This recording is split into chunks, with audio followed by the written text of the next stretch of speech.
પાટસર વિસ્તારમાં ધોળે દિવસે છરીના ઘા ઝીકી યુવતીને મોતને ઘાટ ઉતારી આરોપીને પોલીસ ઝડપી લીધો। અમન રાઠોડ નામના શખ્સે એકતરફી પ્રેમમાં ઉશ્કેરાઈને યુવતીની હત્યા કરી હતી। પોલીસે અમન રાઠોડને ઝડપી જેલના સળિયા પાછળ ધકેલ્યો। હત્યામાં ઉપયોગમાં લેવાયેલ છરી કબજે કરી તેમજ વધુ પૂછપરછ માટે આરોપીને કોર્ટમાં રજૂ કરી રિમાન્ડની માંગણી કરી। પૂછપરછ દરમિયાન વધુ વિગતો બહાર આવે તેવી પણ શક્યતાઓ। એનો ચોંકાવનારો કિસ્સો સામે આવ્યો છે। ધર્મ પરિવર્તન કરનારા બિલ્ડરે દુકાન વેચવામાં 20 લાખની ઠગાઈ કરી। બિલ્ડર વૈભવ ઉર્ફે રોહિત મિશ્રામાંથી ધર્મ પરિવર્તન કરી મેમણ મોહમ્મદ ફૈઝાન બન્યો, જેણે દલાલ સાથે મળી કેટરર્સના કર્મચારી સાથે 20 લાખની છેતરપિંડી કરી। ફરિયાદી નીતિન પટેલે ગોપીપુરામાં નવી બંધાતી બિલ્ડિંગમાં 2 દુકાનો લેવા જમીન દલાલ શેખ નાસિર નજરુલ ઇશાકનો સંપર્ક કર્યો, જેણે 33 લાખમાં 2 દુકાનો બિલ્ડર સાથે સોદો કરાવ્યો। 20 લાખની રકમ પણ આપી દીધી, પરંતુ બિલ્ડિંગનું બાંધકામ પૂર્ણ થયું છતાં દુકાનનો કબજો આપ્યો ન હતો। ઉપરથી બિલ્ડરે બંને દુકાનો બીજાને વેચી દીધી હતી, તેથી પોલીસ ફરિયાદ કરવામાં આવી। પોલીસે જમીન દલાલની ધરપકડ કરી અને બિલ્ડર ફરાર થતા તેની શોધખોળ શરૂ કરાઈ। દલાલ અને બિલ્ડર આ બંને તેમની સાથે છેતરપિંડી કરેલ અને 20 લાખ રૂપિયા જેવી રકમ પડાવી લીધેલ હોય અને દુકાનોનો દસ્તાવેજ પોતાને કરી દેવાને બદલે અન્ય કોઈ એક વ્યક્તિ જે છે મોહમ્મદ ઉસ્માન મેમણ એમને કરી દીધેલ હોય, જેની અંદર હાલ દલાલ તરીકે નાસિર શેખ નાઓ છે તેમની ધરપકડ કરવામાં આવેલી છે અને બિલ્ડર વૈભવ ઉર્ફે રોહિત રાકેશભાઈ મિશ્રા કે જેમણે હાલમાં ધર્મ પરિવર્તન કરી અને પોતાનું નામ મેમણ મોહમ્મદ ફૈઝાન રાકેશભાઈ મિશ્રા ધારણ કરેલ છે, તેમની ધરપકડ બાકી છે। તો સુરતના લાલગેટ વિસ્તારમાં 21 લાખના સોનાની ચોરીનો ભેદ ઉકેલાયો। બંગાળી કર્મચારી સુભાષ હુતેતે રાત્રિ દરમિયાન 245 ગ્રામ ગોલ્ડની ચોરી કરી હતી, ત્યારબાદ મુંબઈ ફરાર થયો હતો। લાલગેટ પોલીસે બુદ્ધિપૂર્વકની કાર્યવાહી કરી આરોપીને મુંબઈથી મુદ્દામાલ સાથે ઝડપી પાડ્યો।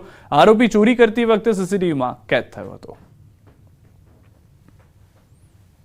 70 કરતાં વધારે કેમેરાઓ ચેક કરીને ધ્યાનમાં આવેલું હતું કે તેમની જ કંપનીમાં કામ કરતા સુભાષિત ભરત હુતેત નામનો ઈસમ આ 242 ગ્રામ સોનું લઈને નીકળતો દેખાય છે અને પોલીસે તેનો પીછો કરતા તેને બોમ્બેની અંદર વિરાર ખાતેની હોટલમાંથી એને અટકાયત કરેલ છે। એક સસ્તા અનાજના દુકાનદાર પર અનાજ સગે વગે કરવાનો આરોપ લાગ્યો છે। સસ્તા અનાજના દુકાનદારે મે મહિનાનું અનાજ ન આપી જૂન મહિના અનાજની પણ ગ્રાહક પાસેથી એડવાન્સમાં ફિંગરપ્રિન્ટ લઈ કૌભાંડ આચર્યું। સમગ્ર મામલો સામે આવતા પુરવઠા અધિકારી દોડતા થયા।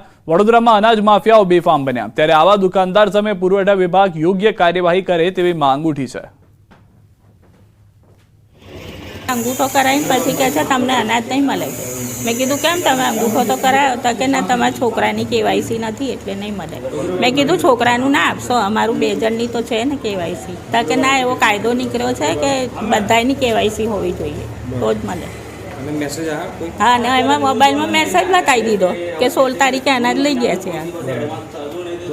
મેં લઈ થઈ ગઈ તો કઈથી પછી મેસેજ આવ્યો। એમનો મેનો અંગૂઠો લીધેલો ને જૂનનો એમનાથી માલ આવી ગયો છે, પણ માલ આવ્યો નહોતો ને અંગૂઠો લઈ લીધો, એમની ભૂલ થઈ ગઈ છે। બીજી વખત આવી ભૂલ નહીં થાય છે, એના બદલ હું માફી માંગુ છું। આવું કેવું છે કે જૂન મહિનાનું જે માલ એમને જોઈએ કે બીજી જગ્યા આપે છે, તો આપણી દુકાને જૂન મહિનાનું માલ આવ્યું નથી, તો અત્યારે અંગૂઠો આપણે લીધું। જૂન મહિનાનું એમનો અનાજ આવશે એડવાન્સમાં, સરકારે જે અખબારમાં બી આપેલું છે, સરકારે જાહેરાત બી આપેલી છે, તો મારી દુકાને જૂન મહિનાનું માલ આવી જશે તો આ બેનને હું આપી દઈશ। એવો કોઈ પરિપત્ર નથી કે ભાઈ એડવાન્સમાં તમે ફિંગરપ્રિન્ટ લઈ શકો છો, એવો કોઈ પરિપત્ર નથી। એવું છે કે આ મહિનામાં મે અને જૂનનું તમે તમારે અનાજ પૂરું પાડવાનું છે। તો અમને 2 મહિના પર નથી મળ્યું, તો એના સંબંધમાં કોઈ તપાસ કરાશે? એના માટે તપાસ કરીને યોગ્ય કાર્યવાહી આગળ કરીશું। પ્રાથમિક તપાસ કરી તો કે પ્રાથમિક તપાસમાં કોઈ શક્તિઓ દેખાય તમને? હા, જે મુજબ જથ્થો ઓનલાઈન દેખાઈ રહ્યો છે એ મુજબ જથ્થો અંદર છે નહીં। કટ્ટામાં કાણું ગરીબોનું લૂંટાઈ રહ્યું છે ભાણું। આવું એટલા માટે કહેવું પડી રહ્યું છે કારણ કે સસ્તા અનાજની દુકાનના સંચાલકો છે તે શરૂઆતથી બદનામ છે ગરીબોનો કોરિયો છીનવા માટે, અને આ જ પ્રકારનું એક કૌભાંડ જે છે તે સમા વિસ્તારમાંથી સામે આવ્યું છે। પુરવઠા શાખાના અધિકારીઓ તાત્કાલિક સ્થળ પર પહોંચ્યા છે। આ અધિકારીઓ એટલા માટે તાત્કાલિક સ્થળ પર પહોંચ્યા છે કેમ કે એમને ગરીબના પેટની ચિંતા છે, અને અહીંયા સ્થળ પર આવીને તરત જ તપાસ જે છે તેનો ધમધમાટ અધિકારીઓ શરૂ કરી દીધો છે।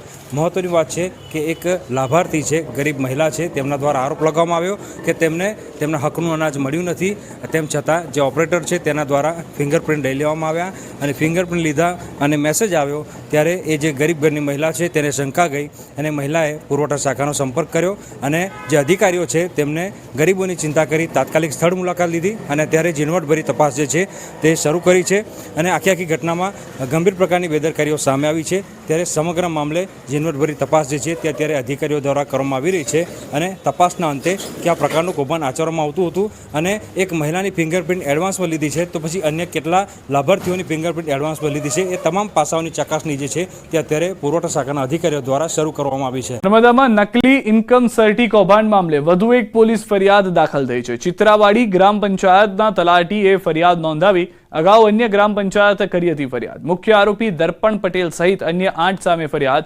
નર્મદા પોલીસે રચેલી એસઆઈટી દ્વારા તપાસ થઈ. વિધવા સહાય અન્ય સરકારી યોજનાનો લાભ લેવાનું કૌભાંડ. ફરિયાદ થયાના 15 દિવસ બાદ પણ આરોપીઓ પોલીસ પકડથી દૂર છે. તો ડેડિયાપાડાના ધારાસભ્ય ચૈતર વસાવાએ ભાજપ પર કર્યા આક્ષેપ. ભાજપના ઘણા નેતાઓને છાવરી રહી છે પોલીસ. ચૈતર વસાવાનું આ નિવેદન છે. નર્મદા પોલીસ ગોકળગાયની ગતિએ કામગીરી કરે છે. રાજકીય દબાણના કારણે પોલીસ કરી રહી છે ધીમી કામગીરી. कि हमें चित्रावाड़ी जो ग्राम पंचायत है उसमें भी कुछ ऐसे ही आरटीई के थ्रू फॉल्स इनकम सर्टिफिकेट्स निकाले गए हैं. जो हमारे ध्यान पे आया उसके अंतर्गत हमने एक नई एफआईआर इसमें दाखिल करी गई है जिसमें मुख्य 5 आरोपी हैं. પોલીસ ગોકળ ગતિએ કામ કરી રહી છે. જેટલા પણ આરોપીઓના નામ બહાર આવ્યા છે તમામ આરોપીઓ ભાજપના મોભીઓ છે. એટલા માટે પોલીસનો હાથ એમના સુધી હજુ પહોંચ્યો નથી. તો ચૈતર વસાવાના આરોપ પર સાંસદ મનસુખ વસાવાની પ્રતિક્રિયા. ચૈતર વસાવા 15 દિવસ સુધી કેમ નથી બોલ્યા? આપના જિલ્લા પ્રમુખ નિરંજન વસાવા પર સાંસદે લગાવ્યા આરોપ. આરોપી દર્પણ પટેલના મિત્ર છે નિરંજન વસાવા.